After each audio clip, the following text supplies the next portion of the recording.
Okay, welcome everyone. I know I'm seeing a lot of familiar faces out there, so I know a lot of you have joined us for WIN presentations before. So very glad to have all of our new people with us today. If we were in person, we would ask you to stand up and introduce yourself, which is what we normally do at our luncheons, because they're not only informational and educational, but they're supposed to be a networking opportunity as well. So once we can be in person again, we will start back with that with our in-person lunches, and we will do all the networking we can for you.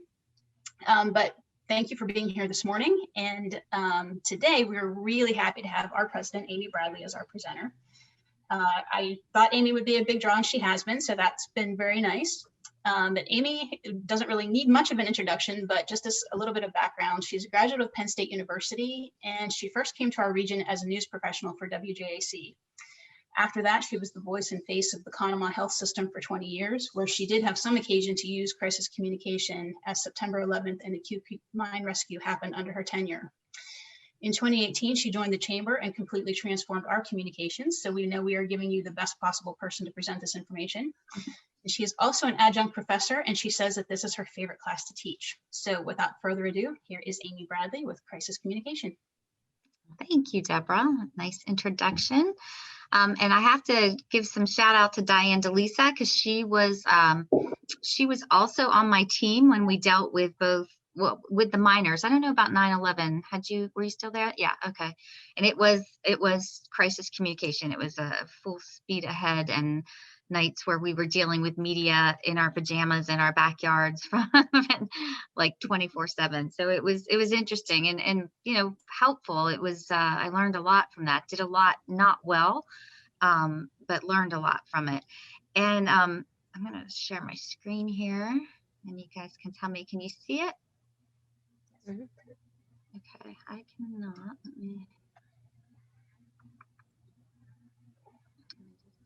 I don't know why I love to teach crisis communication, but I really do. I think, first of all, I think it's really interesting. And I took a class that really helped me, and I'm going to share some of those formulas with you today.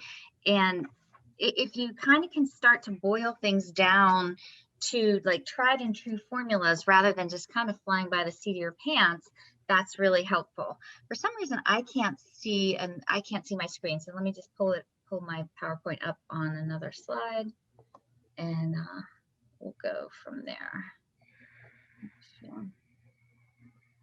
Okay. I just want to interject real quickly. If everyone could mute themselves while Amy's presenting, just so we don't have any background noise, and then we'll open it up at the end for questions. And Jen Fisher, any idea what I can do to see my, maybe, otherwise I'm afraid I'll be one slide ahead of you guys or something. So give us just a second, sorry. I'll tell you a little bit about the training I took, though. I was with a gentleman, Dr. Vincent Cavello, who started the Center for Risk Communication in New York City. And that's when I really got some comfort level around crisis communication, because of his formulas and just kind of his way of attacking, if you will, your needs during a crisis situation. So a lot of what I'm going to share with you today comes from him. There we go. If I can just see it a little bit, just so I know what slide I'm on. Perfect. Okay. Okay, so here we go. This is Dr. Cavello, and again, he started the Center for Risk Communication in New York City. He's quite a character. If you ever get a chance to hear him speak, he's wonderful, and you can Google him. He has a lot of great information out there. So a lot of us, when we think about a crisis, we might think about a disaster, a natural disaster like the Johnstown flood, or a tornado, or an airplane crash, or something like that. But oftentimes in our world, a crisis situation has nothing to do with an actual disaster. It can, that certainly makes things difficult and makes us need to communicate. but it can be really a whole host of things. It can be a product recall, a sexual harassment lawsuit. Certainly COVID-19 has been a crisis situation, which I think has impacted all of our communication. Think about how much more you needed to communicate to your employees or your customers, and the things that you needed to do to get out there on a social media or on your website. Negative social media. This is something that we're dealing with more and more.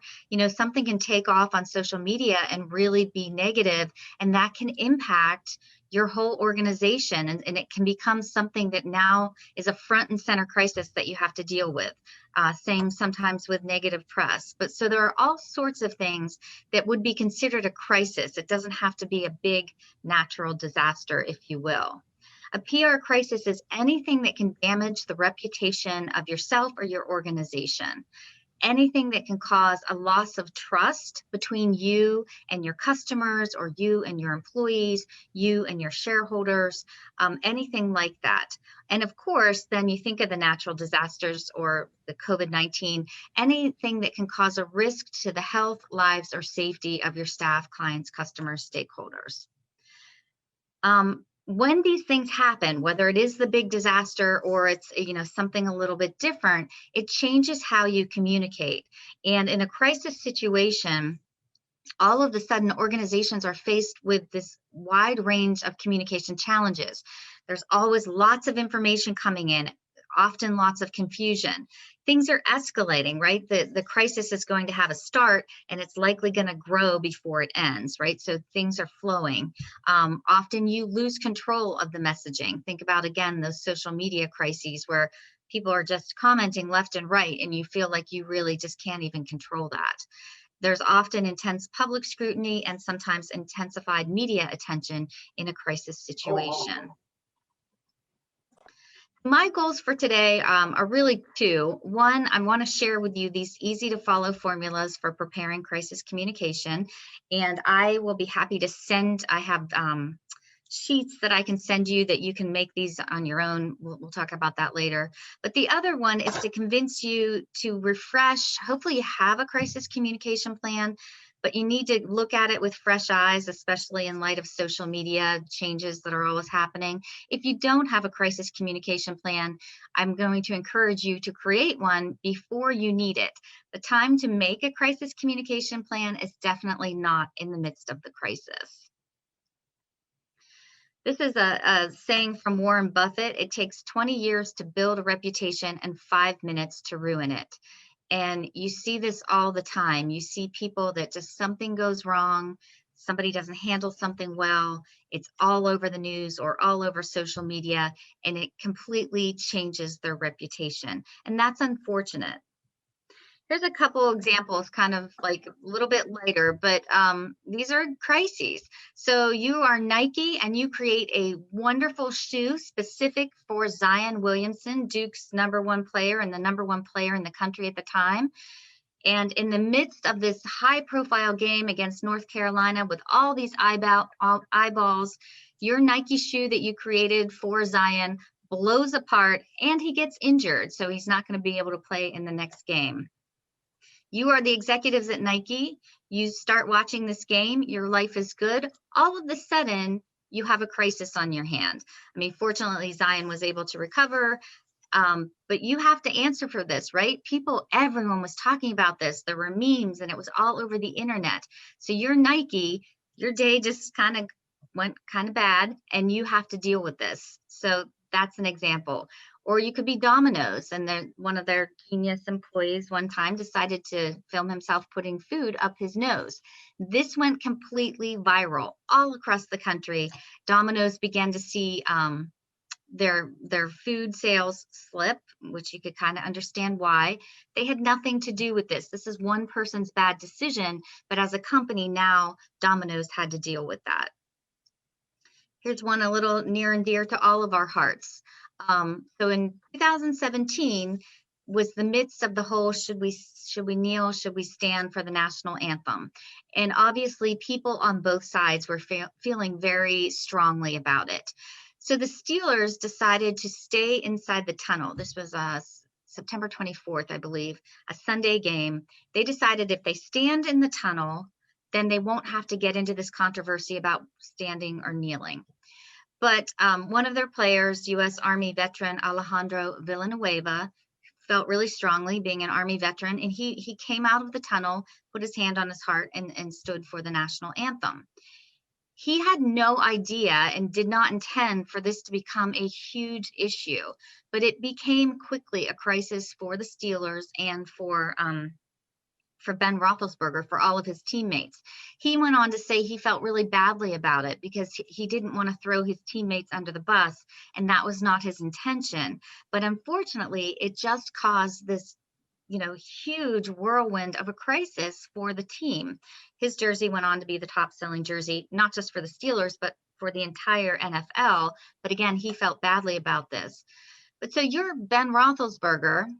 You're just going to play your game, right? This was Ben Roethlisberger the next day. I was unable to sleep last night. I want to share my thoughts. I'm not going to read it to you, but all of a sudden, the Steelers organization was in a crisis situation and had to communicate to get through that situation. So again, it's just showing you that a crisis really can be just about anything that changes the way people think about you or your organization and hurts that trust, damages that trust in some way. A crisis does have a life cycle. So there are 4 parts: proactive, strategic, reactive, and recovery. I want to start with proactive, and I hope proactive is something that you guys are all already working on. But this is where things like environmental scanning, issue tracking, issue management come up. This is where, hopefully you're thinking about a crisis communication plan and what needs to be in it. I'm going to give you some examples from Conemaugh. So I spent 18 years with the Conemaugh Health System, and a great organization. They did a really good job with crisis planning. We had drills for everything. We had code pinks for baby abductions and code reds for fires and code whites for hazardous materials. We were very, very well practiced. But one of the things that hospitals do, and it's a way of being proactive, is they look at their HCAHPS scores. And these are the scores that show, are people satisfied? And this was in 2014. We saw a big dip in these scores. So this is a way for this organization to say, something's going on, people aren't happy, we need to dig down and find out what it is. This actually led to a whole training, 2-year training, where every single employee and every single physician was trained on patient satisfaction, because in response to seeing scores go down like this. So this is a way to monitor and be proactive. Here's another example from the hospital. This is specifically the emergency room. Green is good. In this case, the only area where there was a really having some issues was insurance information. So knowing this, the hospital could prepare and say, okay, people are not understanding the insurance, and they're getting angry when we, ask them to pay ahead of time, or whatever it is. We need to do a better job of communicating this process, maybe change the process, because we know from this that there's a problem going on. So these are proactive ways to try to prevent a crisis. Has anyone taken a kid to college lately?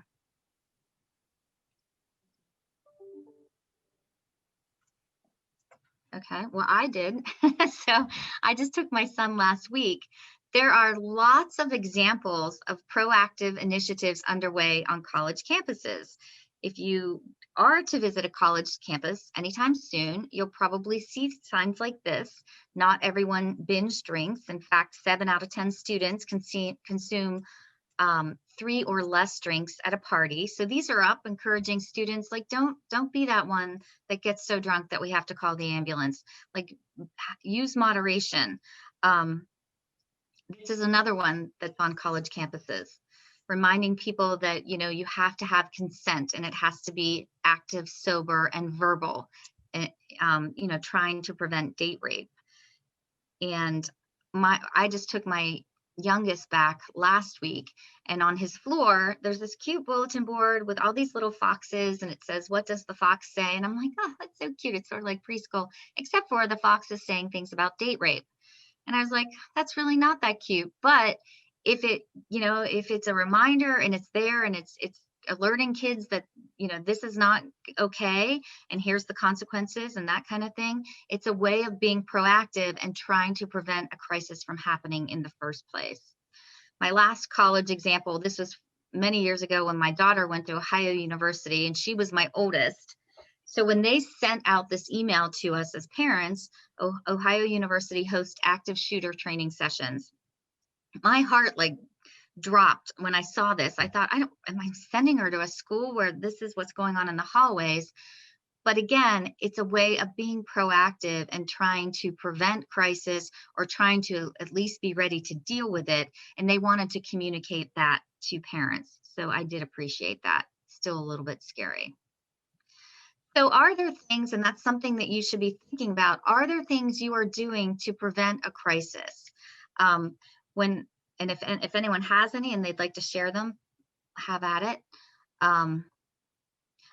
One of the things I did, and we'll talk about that, when you start a new position, or you come into a position, especially as a leader, you need to think through, what could possibly go wrong? What do I need to be aware of? It's going to be very different if I'm going into banking versus school versus the chamber versus a restaurant. You should think through, what are some of the typical crises for my industry, and what are we doing to prevent that? Okay, so we talked a little bit about the proactive phase. Strategic phase is when you really start thinking through these crisis situations and how you would deal with them. You start to develop strategies and processes to deal with a crisis situation. There's all sorts of training out there. There's books, there's check sheets, check mark. Yeah, I have one of those here.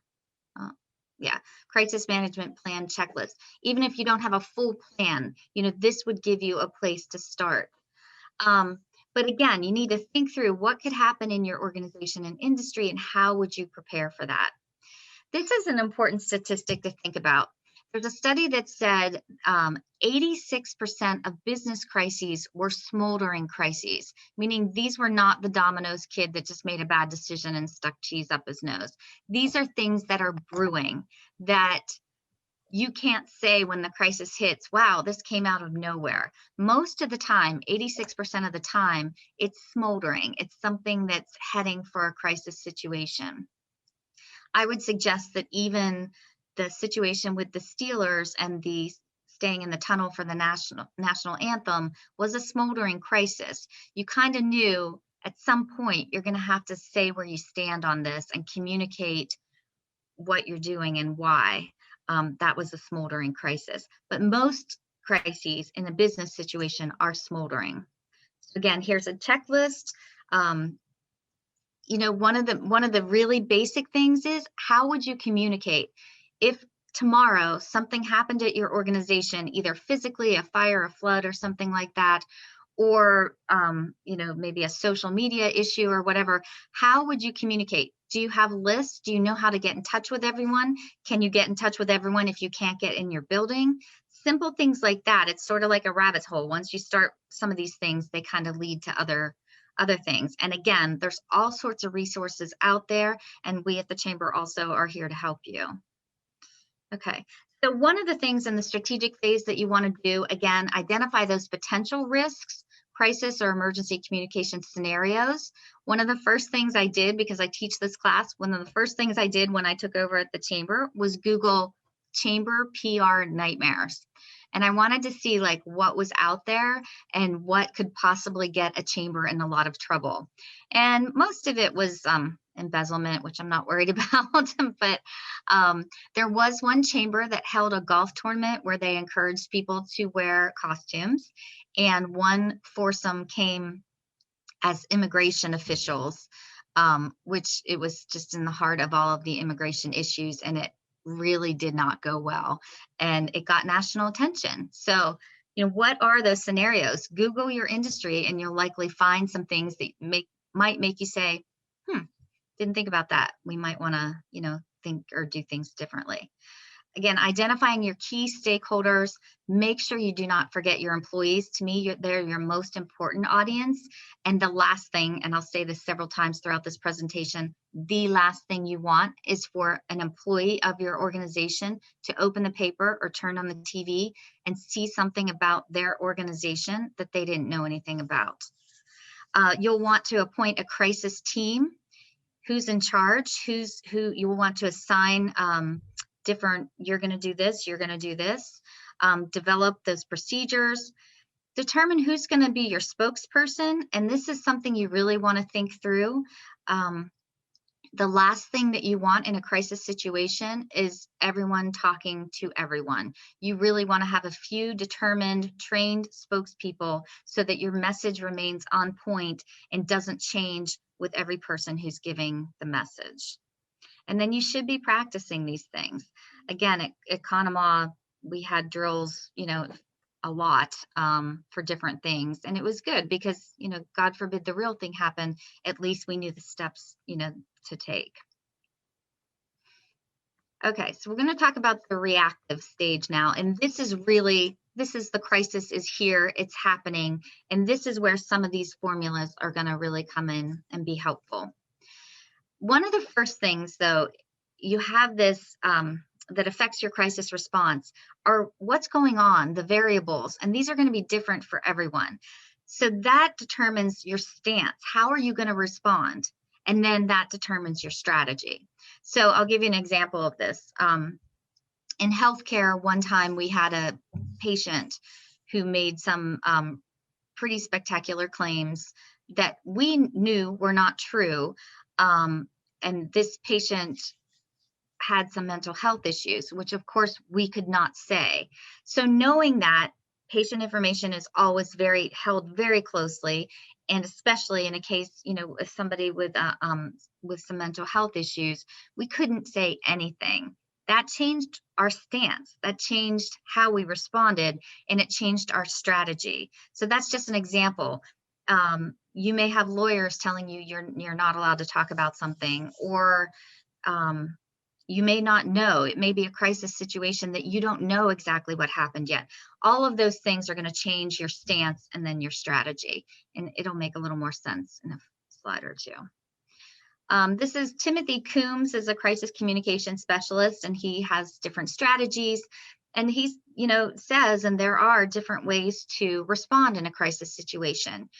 Everything from attacking the accuser, that is absolutely not true. We didn't do that. We deny that. Making excuses or justifications. Well, this happened, but here's why. All the way to the full end of the spectrum of a full apology and taking corrective action. So there's a lot of ways you can respond. And again, what's going on, those internal and external variables are going to color this, how you respond. And this is the contingency theory. So it's sort of the same thing. So it's saying there's all these different ways we can respond in a crisis situation. From the one end of saying, we did nothing wrong, you're wrong, and we're, gonna fight this, to the other end saying, we really screwed up and we apologize and we're gonna make changes to make this better. So one is pure advocacy, a hard-nosed stance that you are completely disagreeing or refuting the argument or the claim. And the other side is pure accommodation. Saying, yes, we screwed up, we are apologizing, we're making restitution, we're going to change our policies. So let me give you an example of both. McDonald's, a few years back, and this is nationally, not local, 24 women filed lawsuits against McDonald's for saying they were sexually harassed while working.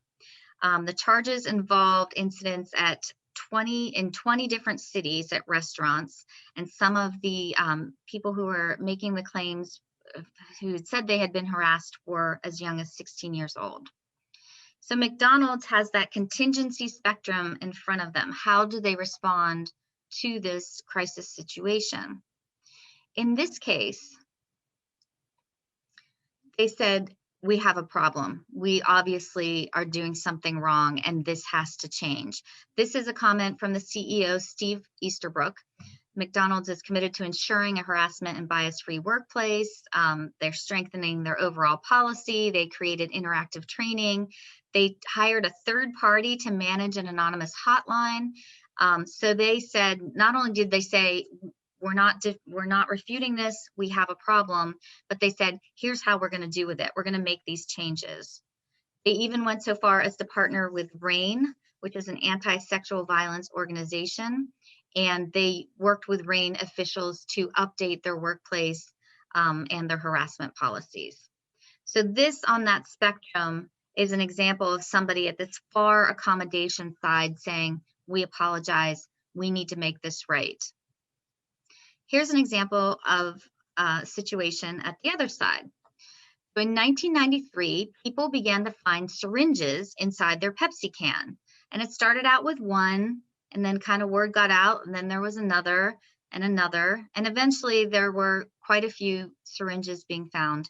I think it was in Diet Pepsi. So Pepsi considered doing a recall, but think of the expense and, and if they needed to recall it, then you do it. But they said, there is no way that syringes can get into our cans in the canning process. There's just no way. We know the process. We know how tightly controlled it is. It's filmed. There's no way. So the company, instead of saying, we're sorry, we're going to do a recall, the company produced 4 videos that were a comprehensive look at their soda canning process that made it really clear that there was no way those needles were getting into the cans at the processing plant. And they really stood their ground. And eventually it was found, they found surveillance of a woman who was actually putting a syringe into her Pepsi can.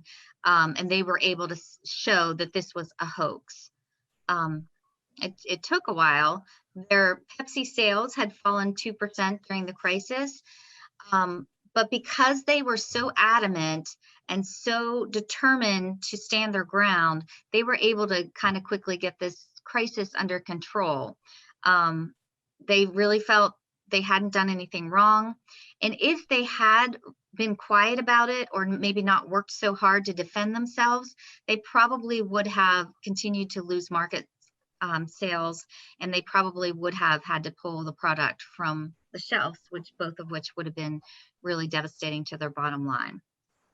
So again, that's them on one side of the spectrum. So in the reactive phase, this is where you have to start communicating. Stuff is happening. You have to put your communication plan into action. And there's something right now today that makes this so much more challenging than even when I taught it 5 years ago. And what is that? Social media. Yes, ma'am. Social media has changed everything. It used to be you would have time to respond. Something happens, you had time to get your ducks in a row. That is not the case anymore. This next slide will probably floor you, but research shows that 20 years ago, it took about 24 hours for a crisis to get out. You figure we didn't have 24/7 news. We had like the evening news, and 20 years ago, I don't even know if we probably had morning news, but you had big gaps in between. It wasn't this 24-hour news cycle that we live in now. 10 years ago, it still took about 4 hours. You had more TV, more radio, newspaper, certainly, but it still took a while. Today, with social media, they estimate that you have about 4 minutes. When something's really happening, something big, and it's a crisis, it gets out within about 4 minutes. So that's an intimidating statistic. And again, that's why you need to think through, anticipate these things, be prepared, and have this crisis plan ready, because you're not going to have time when the actual crisis is happening. And this is what you see. Take a look at any disaster scene or any crisis scene, and you see people. I mean, this poor guy should be swimming for his life, and he's using his phone. But people, we're all reporters. We all have our phones with us at all times. We can capture anything, and it really changes the way news gets out there in a crisis situation. So there is a need for speed in crisis communication. The longer you go not responding to something, more people will just fill in the blanks themselves, right? So you really have to do a lot of this beforehand so that you're not trying to play catch up in the midst of the crisis. So some things to think about in crisis communication. You're now in the heart of it. Things are, it's hitting the fan. So the first thing you need to do is get the facts, verify the situation, conduct your notifications, and hopefully you have that somewhere in your plan. You know exactly who, so you're not going to forget anyone. Conduct an assessment, activate your plan, organize your assignments, prepare information and obtain approvals, then release that information to the media and the public. You're going to get feedback. You then need to evaluate and possibly tweak those things, and then do more public education, continue to monitor the events. This is all in the reactive phase. Okay, so let's get to some of these tried and true formulas. Full confession, I'm not a math person. I'm a journalism major for a reason, but these formulas are not as scary as some of the ones on the board, and they are really helpful and easy for you to remember in a true crisis situation. So the first is APP, anticipate, prepare, practice. You need to be thinking in your industry and in your organization, what are the types of scenarios that could likely happen and how would you deal with them? You can think that through ahead of time. You don't need to be in the middle of the crisis for this. Who are your stakeholders? And what do you think their questions and concerns would be? So for the scenario you create, who would you be talking to? And what do you think they're going to be asking you about? The prepare is preparing messages, preparing the people who are going to be your messenger, and the means. How are you going to get information out if you need to? And then the other P is practice. You should be having drills, exercises. One of the things I worked 18 years with Conemaugh, and I loved working with both Scott Becker and Steve Tucker. Steve Tucker and I, anytime there was a crisis situation or anytime really he was doing a media interview, he would have me come in and we would sit down and he would have me throw questions at him, just throw them. So he could work, get practice and, kind of learn to think on his feet how he was going to respond to a crisis situation. If you're by yourself, think of all the questions, write them down, put them in a jar, and then just start pulling them out. How would you answer them? Because you're going to get asked them. And the more you can practice, the better off and the more sincere and the more comfortable you're going to be. And in case you're stuck on this, know that there is a website out there called 77 Questions Most Frequently Asked by a Journalist in a Crisis. It really is out there. And I've included the link. We can send you guys the PowerPoint. But this will give you a good list of things that you might not have considered. Now, the first one, what's your name and title? I think you can all get that one. But why did this happen? That might be a harder one to answer. What else can go wrong? That might be a harder one to answer. So this is kind of cool. There's also questions specific to different types of crises. So you can kind of dig in. Again, if you know you're in banking and maybe security breach is something that you're concerned about, there are specific questions for that type of incident. So pretty cool resource. Okay, this is super important, and I hope you remember it. Hopefully you're not stressed right now, so you will. But when people are stressed, the data shows that their ability to process information is reduced by almost 80%. It is a huge, huge drop, and that's why we're going to talk about the next couple of formulas. Think about if you've ever been diagnosed with something scary or been with someone, and maybe you hear the diagnosis and then you can't tell anyone what was said after that, right? Your body just kind of loses the ability to process information when it's stressed out. So keeping that in mind, here's a couple more formulas. The first is the rule of 3, which people have difficulty hearing, understanding, and remembering information. People focus on what they hear first and last, and I'm going to go through each of these. They process information in chunks or bites. And then people in a crisis situation want to know that you care before they care what you know. and that one's going to become a little more clear. But you have to let people that know that you care about them before they hear anything else. Okay, so primary recency. When people are stressed or upset, they focus on the beginning and the end. So you, in your crisis communication plan, know that. Know that the most important information has to be at the beginning and the end. Chances are they're going to lose everything you say in the middle. It doesn't mean you don't say it, but you have to know that you really have to put the most important things at the beginning and at the end.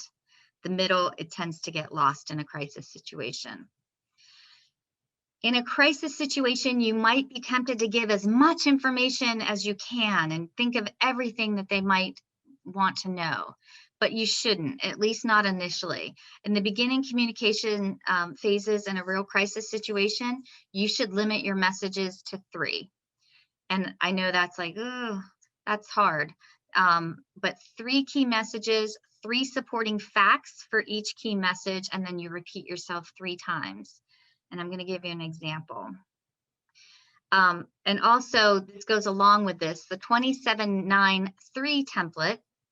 None of your key messages should be more than 27 words. You should be able to say your key message in 9 seconds or less. And again, you want only 3 messages. So just to recap, limit your key messages to 3. Use no more than 9 seconds or 27 words to express the necessary information. Remember that not everybody reads or understands at the same level. So if it's a written message, you want to shoot for like a 6th to 8th grade reading level.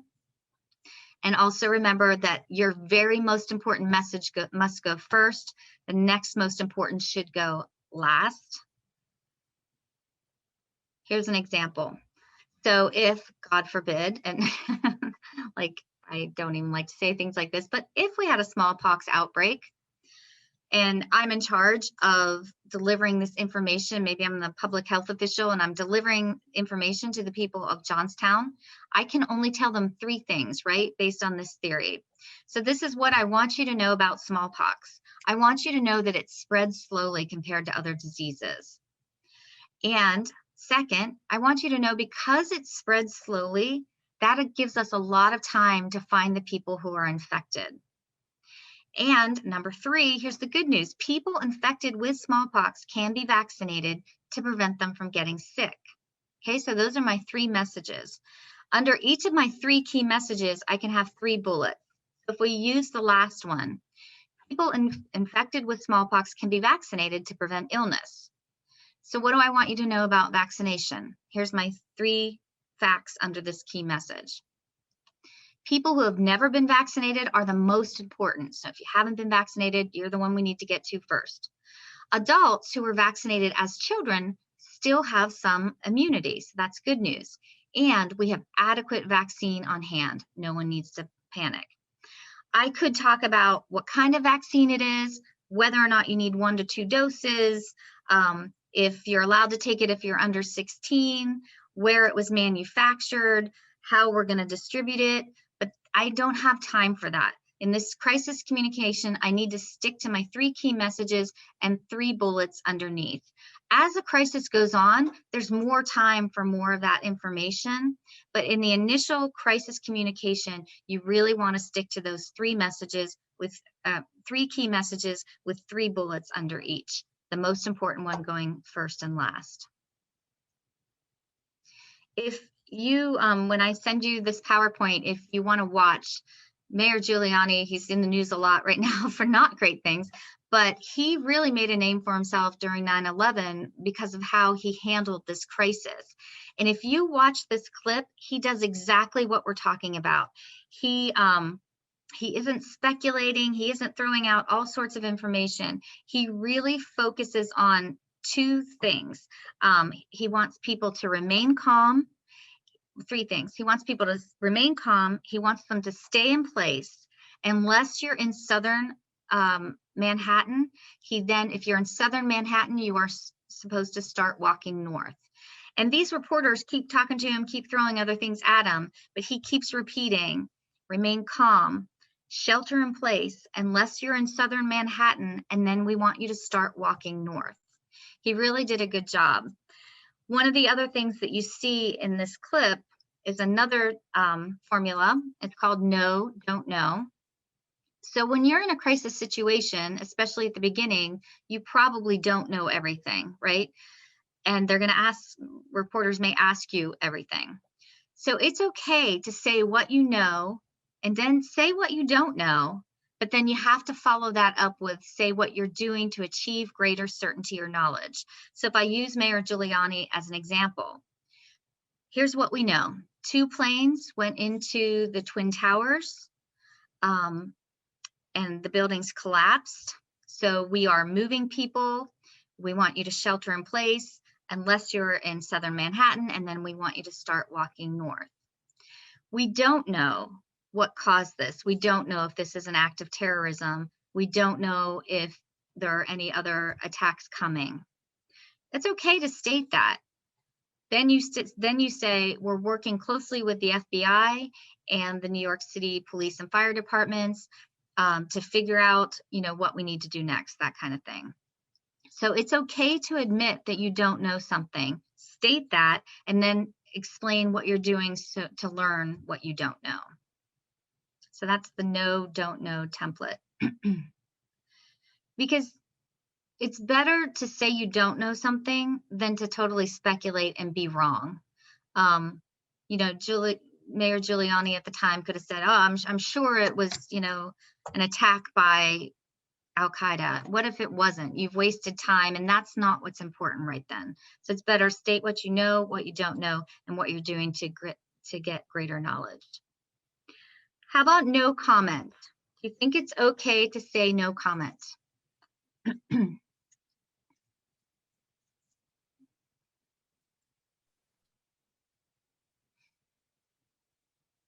Everyone has no comment. The irony. I'd say no. Kathleen, you say no. Yeah, normally no, because then everyone would fill in the blank of you not saying anything. So they'll fill in their own answer. Yes, Kathleen is absolutely right, because not only will they fill in their own answer, but 80% of the people believe when you say no comment that you are admitting you're guilty.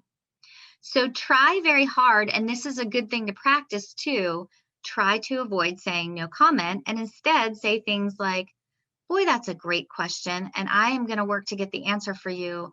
At this point, I don't know the answer to that comment. Something like that. Or, great comment, I don't know the answer, but we're working with state police, and as soon as we have any more information, we'll be sure to share it with you. Anything but no comment, because the no comment really does kind of give you a black eye. There are definitely going to be times when you can't comment, for sure. There were times, especially in healthcare, again, with patient confidentiality, there were times I knew stuff that I absolutely could not comment on, and I was being asked about it. Or if maybe there's an impending layoff and I don't know, there's all sorts of scenarios why you wouldn't be able to comment. Maybe legally you can't comment, but instead of saying no comment, acknowledge the question and say what you're, doing to find the answer, and then kind of try to move on from that. It's harder than it sounds. And so again, it's something, if you can, that you should really practice. Okay, and this one slide, but trust and credibility are assessed in the first 9 to 30 seconds. Oh, okay, thanks. That gives me lots of time to get my act together. So just know that, and be cognizant of that. And that's a whole nother win session on eye contact and how you're dressed and how you hold your hands and your voice, but just know you have 9 to 30 seconds to make a good impression. Okay, so here's one of my last formulas, and this is my favorite formula. And once you know this formula, you will see it all the time. So when you are asked a question or you have to give a response, maybe it's a written response, maybe you're being interviewed, but you're in a crisis situation, the first thing you have to do is show compassion. People do not care what you know until they know you care. They want to know that you care about them being the ones being affected by this crisis situation. You want to follow compassion up with conviction and optimism, okay? So compassion, I'm very sorry to hear that. Our hearts go out to, we're saddened by. You hear that kind of language when someone's talking about a crisis situation. The conviction, you hear language like, we are confident that, we know going forward, we can assure you. That's that conviction statement. And then the optimism, you try to wrap up your statement with something hopeful. So in the future, we believe that because of what we've learned from this incident, we believe that moving forward, those kind of statements. And I'm going to give you an example, a real life example, because I thought it was kind of well done, but I do realize it's an emotionally charged issue. But Johnstown Altoona Catholic Diocese, when they had to respond to the priest scandal, big scandal, rocked so many people, their statement did follow this format. So if you look at the statement, the compassion statement, our hearts go out to all of the victims impacted by the scandal, and then it went on. The confidence statement, we can assure you that moving forward, protecting all of God's children will be at the core of all decisions. That's a strong, confident, we're assuring you, that's that confidence statement. And then that optimism at the end. So we will heal from this, and together we will become a stronger, safer diocese. That was, kind of how they handled that. When you see, now that you know this formula, you will see it all the time on the national news or in the newspaper when people are apologizing or when people are reacting to a crisis situation. It's called a CCO statement. And I have pages that I can share with you to, help you work on that. Now, here's an incident where they did not use a CCO statement. This was in 2010. BP had an oil rig explosion in the Gulf Coast. And of course, it led to the biggest oil spill in US history. It lasted 87 days long. Their CEO, Tony Hayward, did not follow CCO. His statement said, we're sorry for the massive disruption it's caused to their lives, referring to the people affected by it. Then he went on to say, there's no one who wants this thing over more than I do. I'd like my life back. People were so offended because it's not about Tony. It's about all of the animals that were covered in oil and the 11 people who lost their lives and all of the business owners who couldn't open. It was not about Tony. It cannot be about you. You have to show compassion and empathy. This was just a cartoon that kind of came out of that. He got killed in the media, as he probably should. I'm sure it was hard for him. It was 87 days, probably the worst 87 days of his life. But when you are speaking on behalf of your organization in a crisis situation, you need to put the people who are impacted before yourself. This is him, interestingly, speaking to Congress a little bit later. And this, I feel, has more of the CCO feel to it. He said the explosion and fire aboard Deepwater Horizon and the oil spill never should have happened. And I am deeply sorry that they did. He's at least getting that, sorry in there. None of us knows what happened. Whatever the cause, we at BP will do what we can to make certain that an incident like this does not happen again. That's that conviction statement and a little bit of optimism. So he got a little better, but he sure learned the hard way. So a takeaway, no matter how badly your business crisis is affecting you personally, your customers don't want to hear about it. The most important person to them is them. And your crisis communications should focus around your customers, your employees, whoever you're delivering it to, what you're done, what you're doing, what you're going to do to make it right for them. The recovery phase is a really important part of any crisis situation. And there's all sorts of ways that you can help to build back that reputation and build back your image. It takes some time. And I'm unfortunately, just in interest of time, not going to get into all of that today, but it's kind of its own animal. And again, much like what we've talked about today, there are formulas and suggestions and kind of templates that can kind of help you get through that. Don't forget your employees. I know I already said this once, but it's so important to me. They are an essential audience You don't want them reading about their organization in the newspaper or seeing it on TV. Make sure that you put them front and center in your list of who you're communicating to in a crisis situation. They should know before anybody else, because they're part of it. They're probably going to get asked about it as well. And if you're in business, it's not a matter of if you're going to face a crisis, especially with social media. It's just a matter of when. So I really would encourage you to, be thinking about this, maybe start planning. And I did want to mention the Chamber is holding a series called Marketing You. We are going to get back into crisis communication in our May event. And I would like to, during that one, spend more time actually developing a crisis communication plan. It might not cover everything, but at least get people started with that. And we can get more into recovery and restoration of reputation as well. So those are coming up. And also just wanted to remind you too, as members of the Chamber, we're your team. So we're here to help with this. I have had a lot of experience in crisis communication. If you find your organization or yourself in a crisis situation and want to brainstorm with us, or, just want me to look at something or offer suggestions, happy to do that, much like we are with other, these other things too. So we're part of your team. We're here for you. So don't hesitate if we can help with that. And I'll just leave you with this. This is the Chinese word for crisis. It's Wei Ji, but it's made up of the two characters. Actually, if you take them apart, are danger and opportunity. And I think that's really interesting because crisis is obviously danger. It's danger to your reputation, danger sometimes to lives or that kind of thing. But how well you handle it is really an opportunity. There are companies that have come out of crisis much stronger and better off because of how well they handled it. Tylenol is a great example when they had the scare where the 7 people died taking Tylenol capsules. They responded so well and made such great changes that their product market share actually increased after the crisis. That is possible, but you have to be prepared and you have to be, ready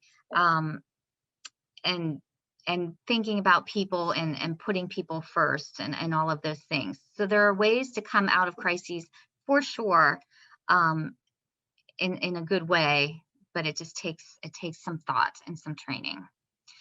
So I will stop there and just see if anyone has any questions.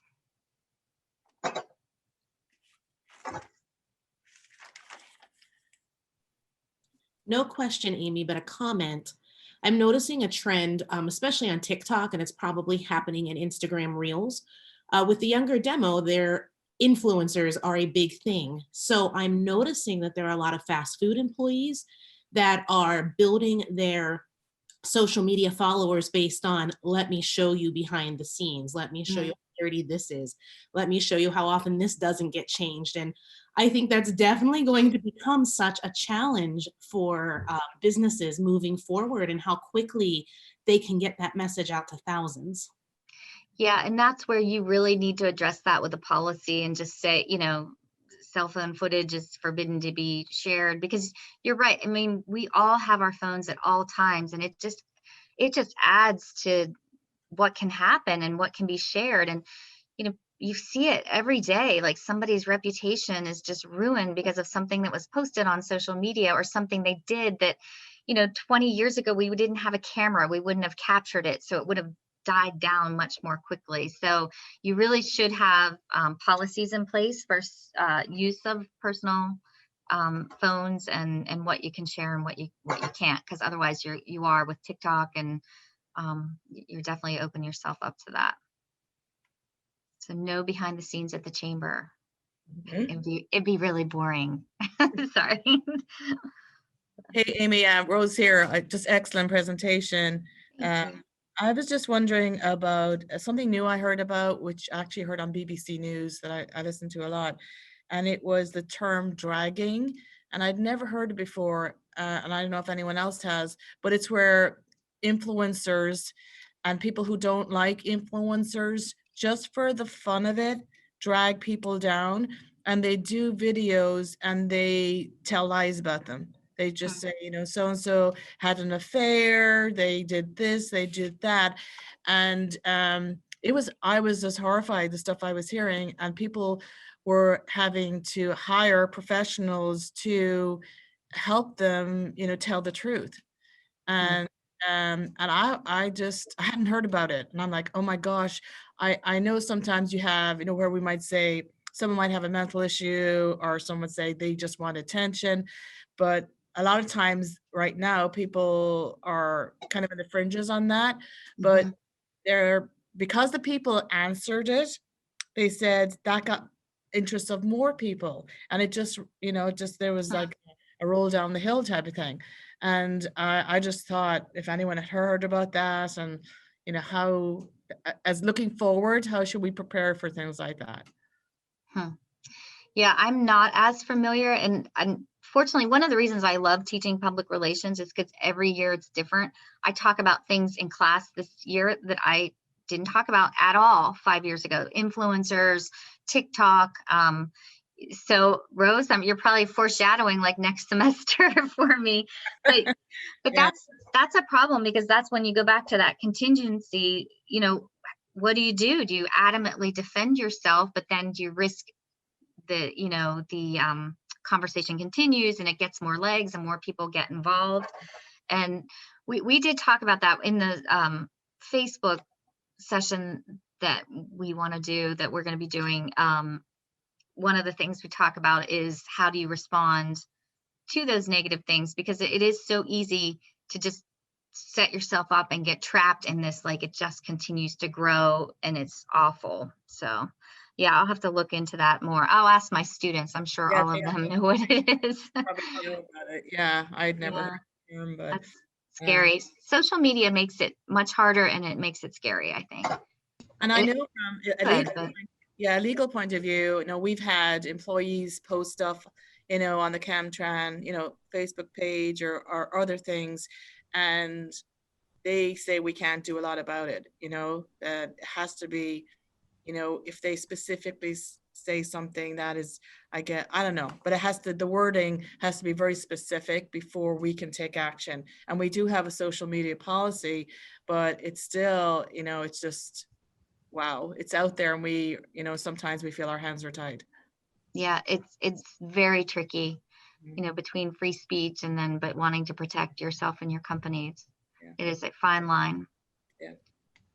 One thing I would encourage each of you to do is to make sure that you have someone managing your social media at all time. For example, last night in the chamber group chat on a text message, I had somebody who was commenting something. They were posting a screenshot about one of our members, and they posted it in 3 of our different comments, and that was around 9:30 at night. And if I didn't always have a phone in my hand, that could have potentially lived in our comments. It was untrue and created something more than it needed to be, whereas I was right there.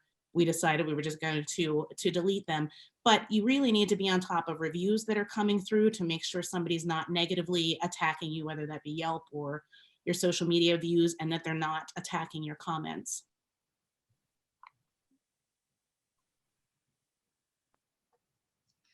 Good advice. Anything else? I guess I would say it's a comment too. I don't know if it's a question or if there would be advice, but I think, you know, coming from a person that we have a small business. We're trying to grow that business and grow our social media footprint. That this presentation was awesome, Amy. I think that, you know, I can't wait to share these slides with people and know that how important this is, because as you grow your business, this could be even more detrimental if a crisis was to happen.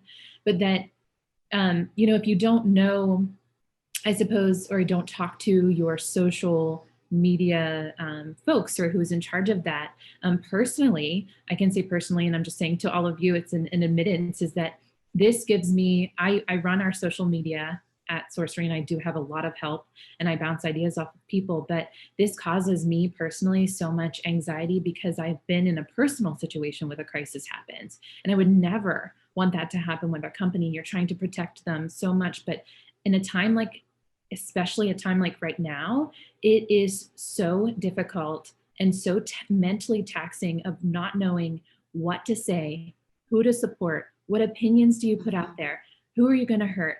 What if you don't say anything at all? That also upsets people.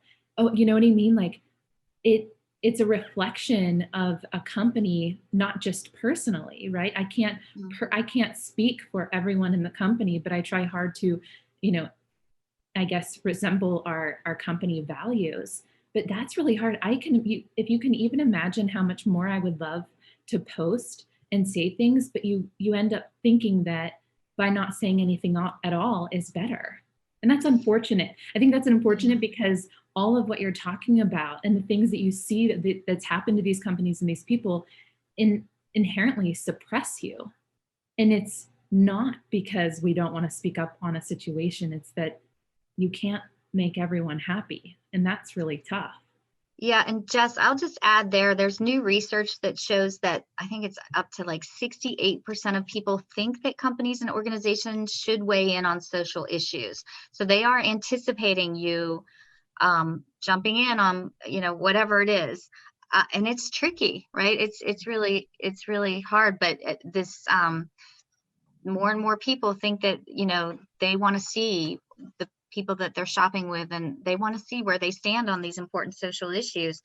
That's a lot of pressure because you risk, alienating or offending. And so I would just say, think it through and think very carefully before you would dive in there and just, can you explain or defend, or, does everyone in your organization feel good about where you're landing on that post? Because there's a lot more pressure today to get involved that way. I think similar to the dragging is like the cancel culture. And I'm not sure, you've probably heard of that with PR, but like that's become a big thing in the last 6 months. Is a company does something wrong, be it one thing or a few things, or they stand on the wrong side of people's social standard, and they get canceled. And then for a small business, that can actually, that can ruin them very quickly. And it's terrifying to think that one post can completely tank your company. Yeah, and with that, go back to speed. If you do find yourself in that situation, you be quick about responding so that it just can't keep building. And then, use that CCO, show that compassion. If maybe your tweet or was misunderstood, or, or it was offending somebody, go back to that, using that compassion and conviction and optimism. And maybe that's a way that can help you get through that.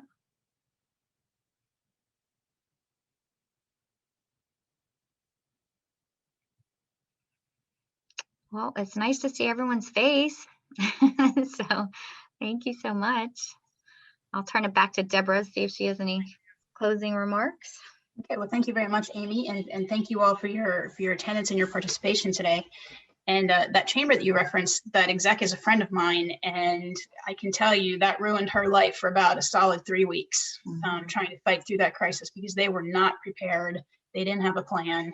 And like a bunch of us actually got called in on that, and we all sat around and had a conference call on what she could possibly do to work her way out of that. So that was something that came from a golf outing, that you think, what can be more innocuous than a golf outing? What chamber was it? Where was that? That was Meadville. Meadville. And if you Google it, the story's probably still out there. But it was horrible. But anyway, so thank you again. This was fantastic, and I think clearly shows how much this kind of training is needed.